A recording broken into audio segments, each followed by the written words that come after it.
Looks like the earthquake turned out to be nothing more than a tremor. And now the base of my jack is starting to contact the outer race for the wheel bearing.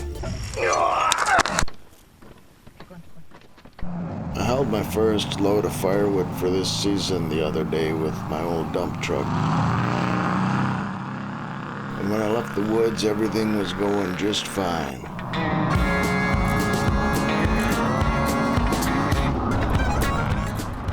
Jenny was screaming. I was gear jamming. Had the hammer down.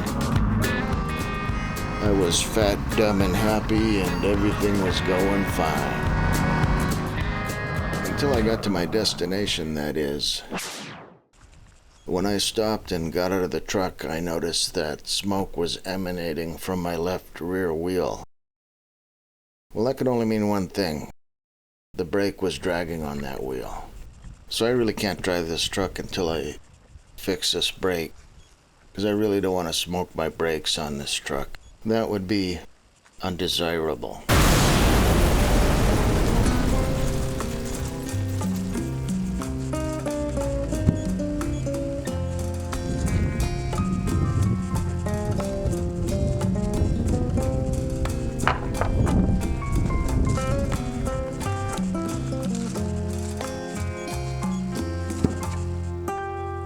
I seem to have misplaced my Harbor Freight 12-ton jack. Fortunately, I found this other old 12-ton jack in my dad's garage. And I think it still works, so I'm about to jack this thing up. Oh yeah, looks like it's working fine.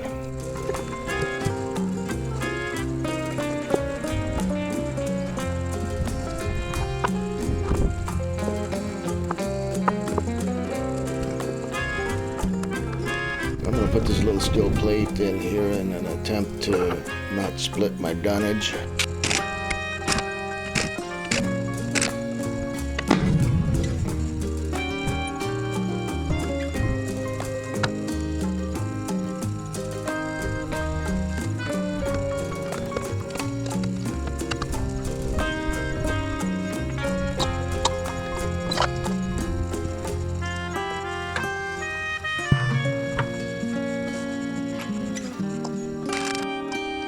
Unfortunately, the earthquake impact gun is kind of letting me down here. It's not cracking all of these axle nuts loose. I'm having to go find a breaker bar to crack these things loose.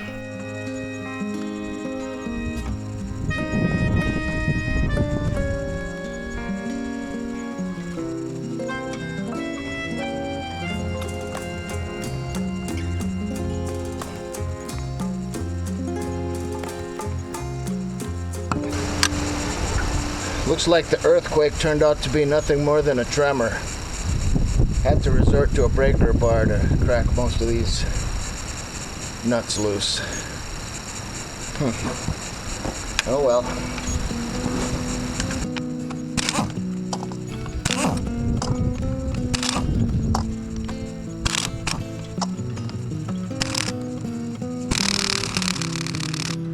Guess I missed one. I still got one stubborn one there.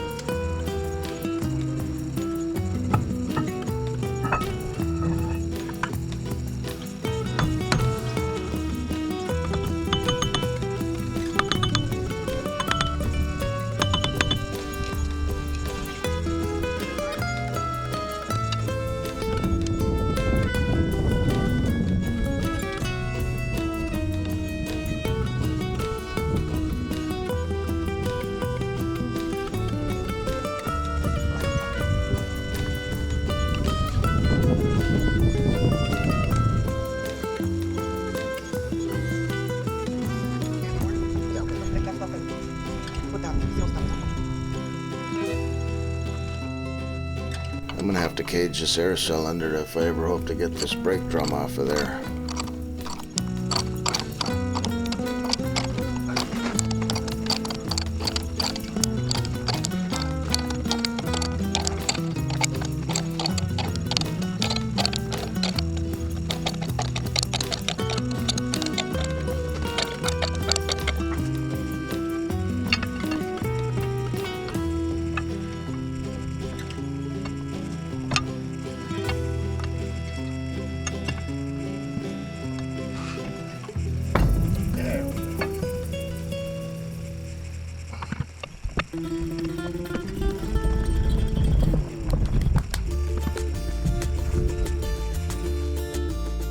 Is it just me, or are these wheels getting heavier?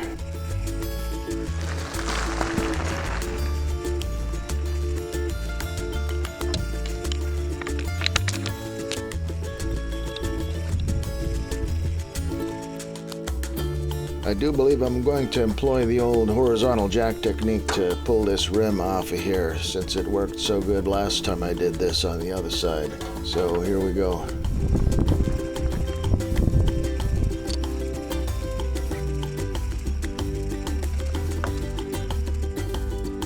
The old Harbor Freight 4-ton bottleneck jack.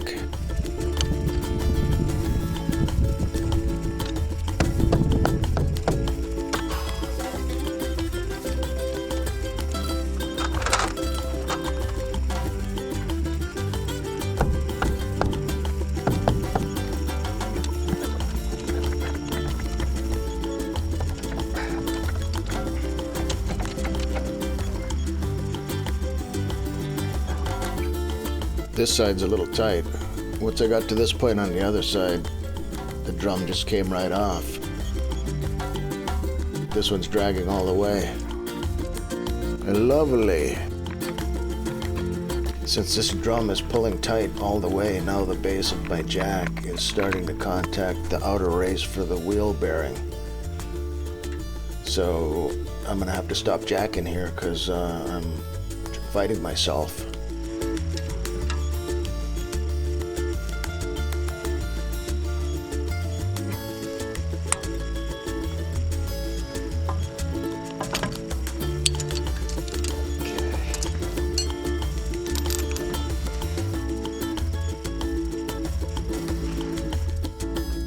I went and dug around in my shop and I found this steel disc that I had cut with my plasma cutter for another project. This looks like it's going to work perfect for putting against the jack to jack against the spindle and press this drum the rest of the way off.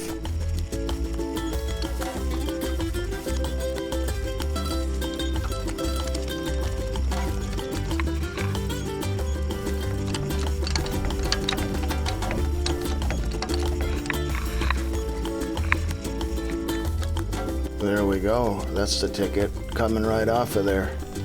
That's what I'm talking about.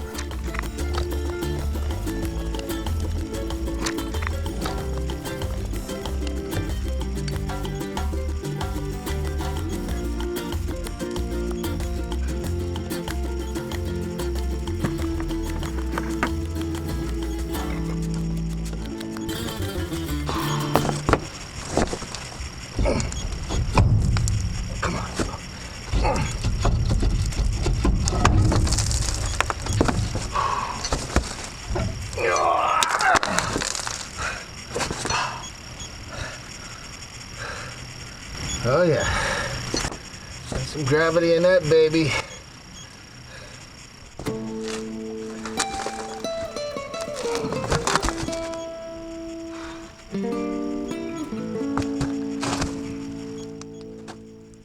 I better cover the inside of this hub so I don't fill it up with dirt inside of my wheel bearing races.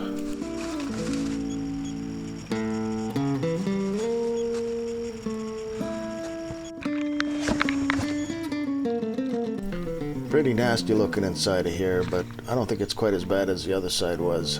Not quite as rusted. Plenty of gunk though.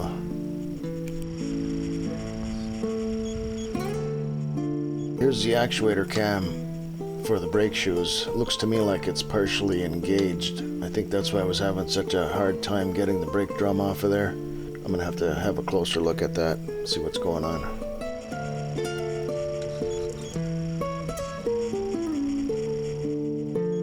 I went and borrowed my dad's torches to heat this thing up and help take it apart. This clevis pin is rusted in there and it's pretty solid. Not wanting to pivot really. That might be part of the problem.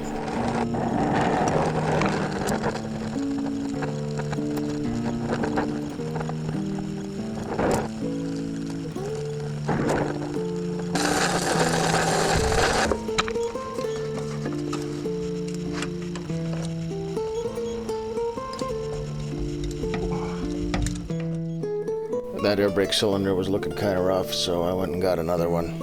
They're not all that expensive, so I figured I might as well throw a new one on while I'm at it. That way I won't have to mess with it again anytime soon, hopefully.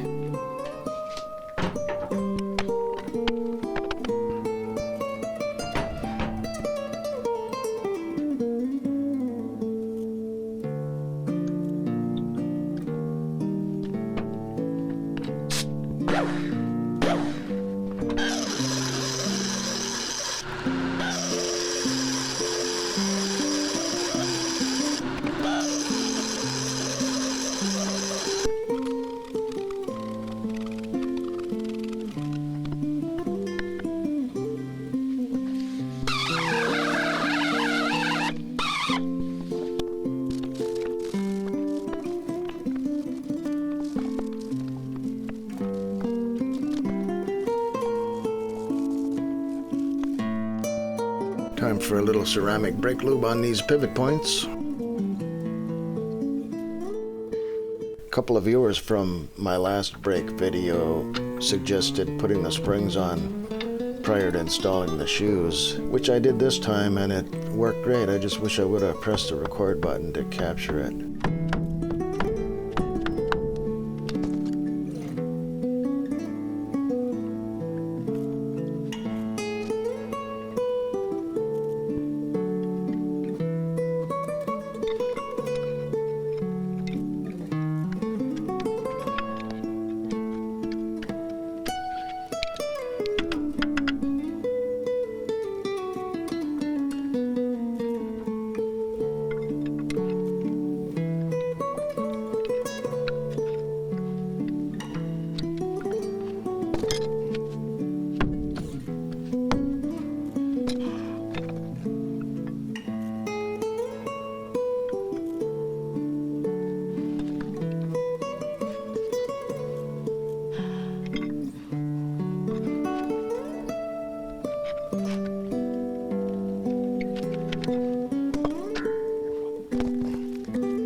Anybody who saw the video where I did the brakes on the other side of this truck will recall my temporary gantry that I used to hoist up the brake drum into position with ratchet straps. It worked, but it was a little cumbersome. And I found this piece of 1/2-inch plywood in my other garage, so I'm going to use this floor jack and see if I can jack it up there a little easier this time. So wish me luck.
Glad I got my special torque wrench here to get this baby all torqued up to spec. Sweet.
Both of my old airline swivels were rusted shut and stuck tight and ended up breaking when I took it apart, so I had to buy new air hoses too.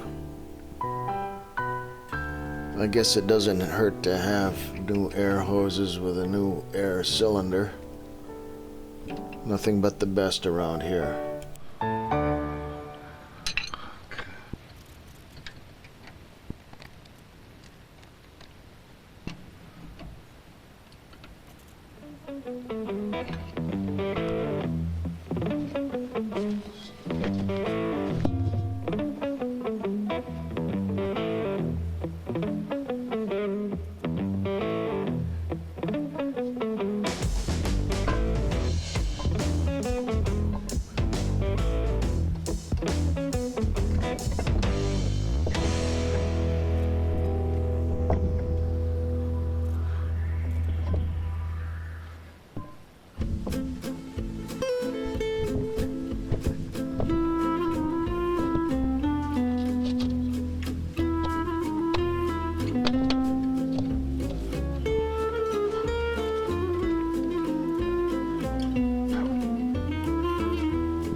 Nice brand new air cylinder and brand new hoses there. Pretty sweet. When I was trying to take those rusted swivels off of the manifold here, I broke the bracket, so it's swinging in the breeze, so I'm just tie wrapping it up there, keep it somewhat secure. I ran an air hose out from my shop air compressor and connected it to the truck air system to make sure that the brakes are working like they should, releasing, and the emergency brake is holding like it should, and everything looks good. Good to go.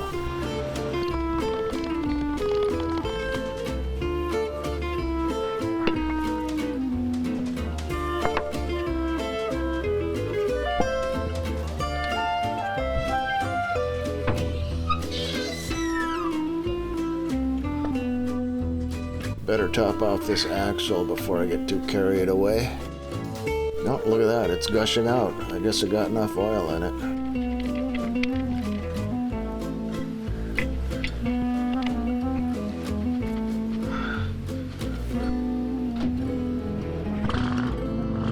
One more thing I gotta do while I've got it in the shop here. I need to address this tailgate issue. And in order to do that, I need to raise the box up so I have access to the linkages. Oh, look at that. The box is full of water. And I'm dumping it all over my stuff. Real nice. That's the way I roll. I really don't feel comfortable working under this box with it being held up by nothing but fluid. So I'm gonna make a little brace to put in there. I'm gonna cut it out of this spruce log that I have had sitting here for a couple of years. This ought to be strong enough to hold that box up. And there we go. I've installed my box support, and I took pressure off the hydraulics to make sure that it will support the weight of the box, and it seems to be holding up just fine. After applying heat to various pivot points on this linkage and evaluating the situation, I've decided that it's not worth spending the time to cut this linkage completely out of there because it's rusted and stuck solid. So I've come up with a little workaround, and I think it's going to work. What I did was disconnect the linkages to the latches that hold the tailgate locked on the bottom on both sides. And I'm going to use one of my heavy-duty Harbor Freight ratchet straps to hold the tailgate latches shut. And I have a high level of confidence that this is actually going to work. So wish me luck. And I'll see you next time for Hauling Wood.